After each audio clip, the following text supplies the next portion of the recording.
Salut tout le monde, très urgent. Aujourd'hui, lundi 30 décembre 2024. Mes frères et sœurs, ça chauffe entre la France et l'Algérie. Ça chauffe entre la France et le Sénégal. Le président algérien, Tebboune, vient de parler très fort. Le président Tebboune vient même de...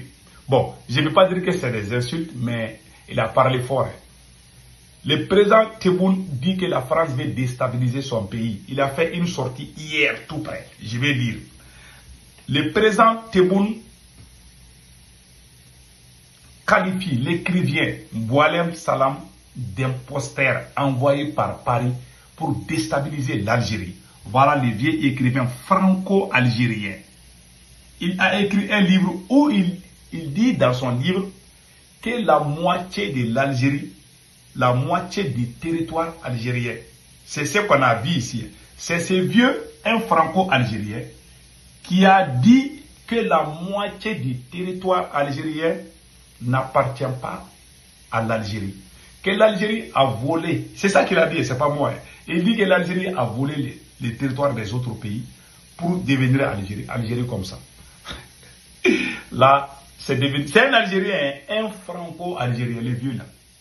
Donc, il est arrêté actuellement, il est en détention en Algérie. 75 ans, un franco-algérien. Il est en prison en Algérie. Après, on va donner des détails par rapport à ça. Donc, il y a eu aussi la réaction de beaucoup de gens. Ça chauffe aussi entre le Sénégal et la France. La ministre des Affaires étrangères du Sénégal, Yassine Fall, a confirmé le départ de l'armée française au Sénégal. Yassine Fall, ministre des Affaires étrangères du Sénégal, voilà, elle a confirmé que les soldats français vont quitter le Sénégal. Mais que cela ne veut pas dire que c'est une déclaration de guerre contre la France. Non. Mais que les soldats français vont quitter le Sénégal. Ah, aujourd'hui là, ce n'est pas bon pour la France. Donc allons-y avec le cas de l'Algérie. Voilà ce que le président algérien a dit ici. Voilà. Nous allons lire ça tout de suite.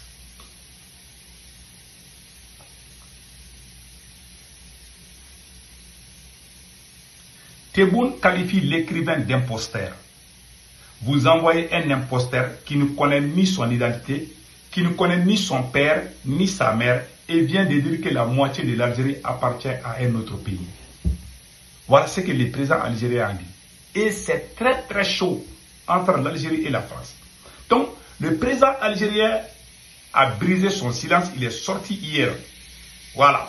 Pour la deuxième année de suite, le président de la République, Abdelmadjid Tebboune, s'est adressé ce dimanche 29 décembre à la nation devant les membres des deux chambres du Parlement uni au Congrès.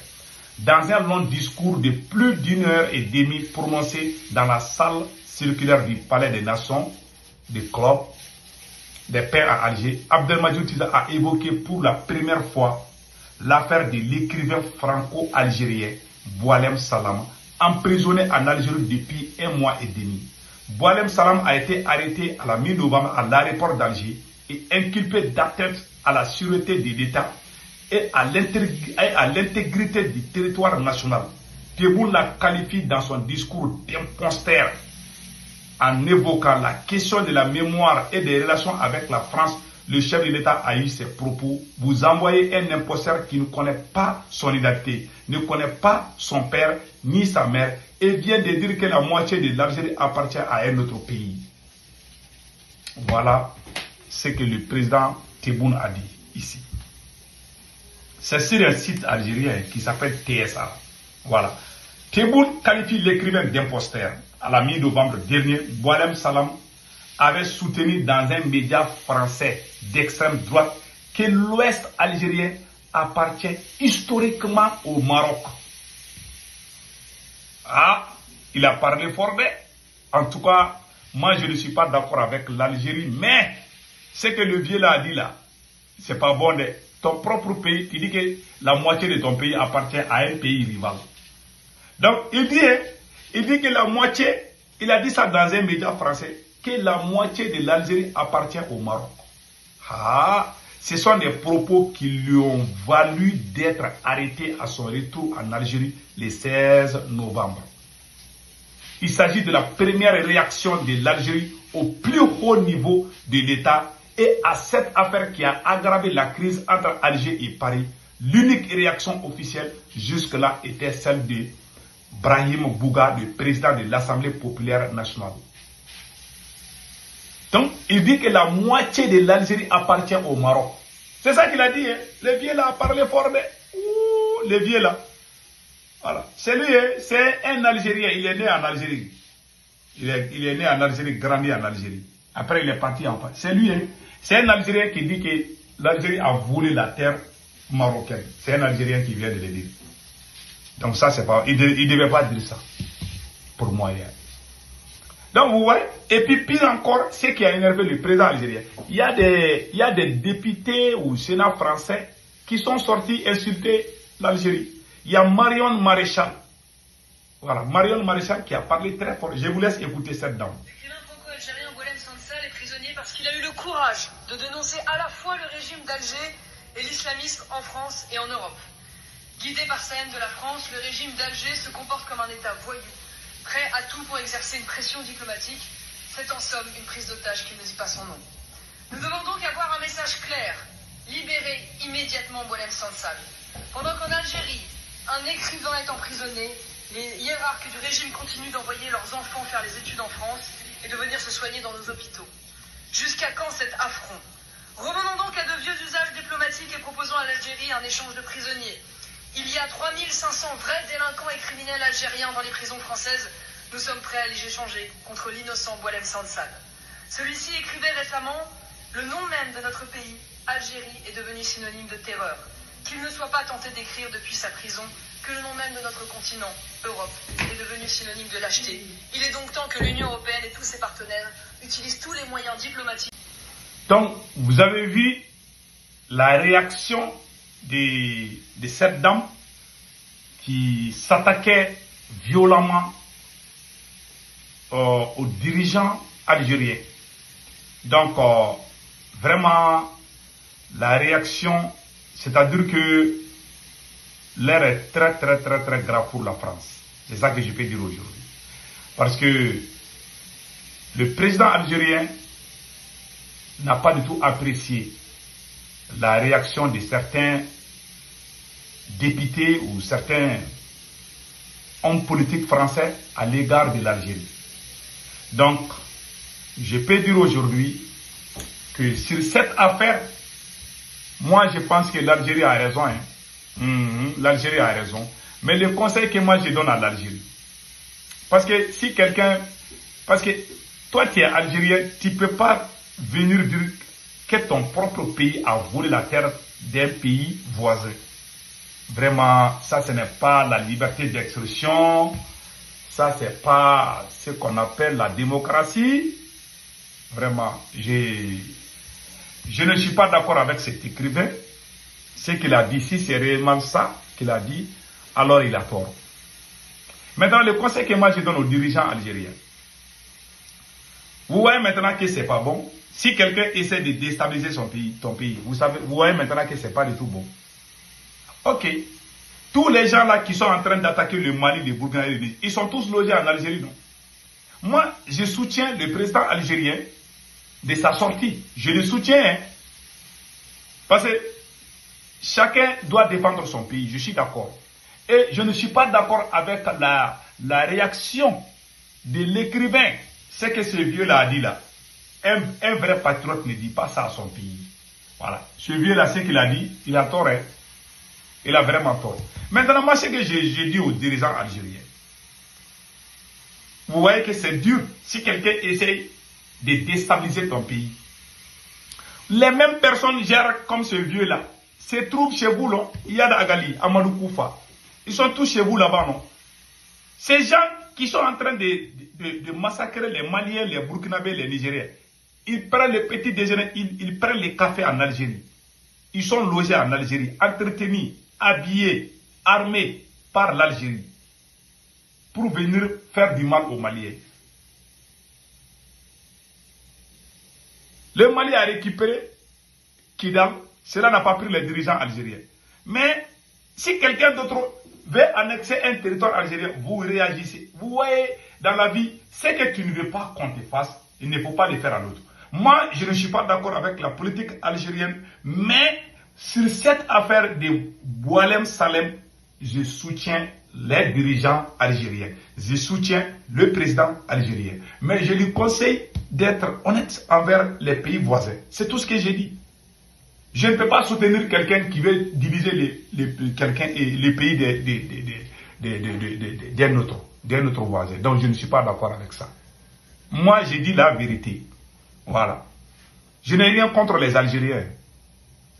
Je ne vais pas aussi soutenir l'ennemi de l'Algérie parce que je suis passé contre l'Algérie. Je ne suis pas d'accord avec le président algérien. La politique algérienne envers le Mali, vraiment, est une politique qui nous met mal à l'aise.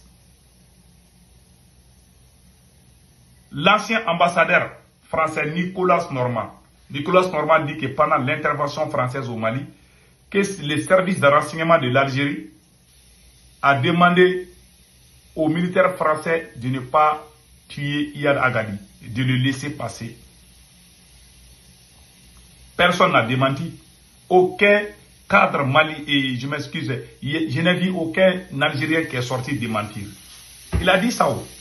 Il est vivant, Nicolas Normand est vivant, un ancien ambassadeur de la France au Mali. Nicolas Normand. Il a dit ça dans son livre. Il a expliqué ça aussi à visage ouvert, que Iyad Agali est soutenu par l'Algérie. C'est ce même Iyad Agali qui est en train de faire du mal, endeuiller les familles au Mali, brûler les villages. Vous savez que ça fait mal. Si le Mali reçoit aussi les mêmes gars et puis faire du mal en Algérie, qu'est-ce que cela va vous faire? Dans la vie là, un vrai musulman, un vrai croyant, tu dois penser, je suis en train de faire du mal à quelqu'un. Est-ce que si lui aussi il fait la même chose, est-ce que moi je vais accepter? C'est ce qu'on appelle le savoir-vivre. C'est ce qui manque à beaucoup de dirigeants algériens. Pas le peuple algérien. Le peuple algérien est un peuple vraiment que j'adore beaucoup. Je n'ai aussi rien contre les dirigeants algériens. Mais le comportement des dirigeants algériens, la politique algérienne contre le Mali est une politique de destruction. Ça, ce n'est pas une vraie amitié. Tu ne veux pas dire que tu es ami avec moi. Les gens qui tuent mes frères, mes sœurs, sont logés chez toi. Ça, ce n'est pas l'amitié. Ça, c'est de l'hypocrisie. Le Mali a aidé l'Algérie pendant la guerre d'Alger. Si vous voyez que la fédération Soudan français, le Mali s'appelait à l'époque Soudan français.